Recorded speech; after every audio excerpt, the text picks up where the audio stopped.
Question for you this morning. What do you think about shortening prison time for non-violent offenders? It's a real proposal in the Arizona House.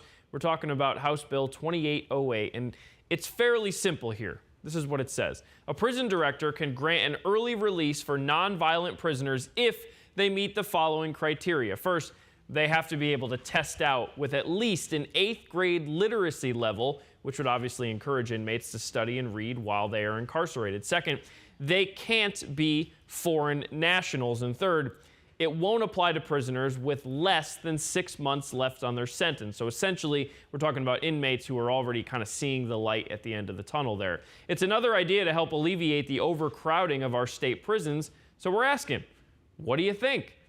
And here is one of the comments that we have received this morning via text. Yes, nonviolent prisoners should get good behavior release.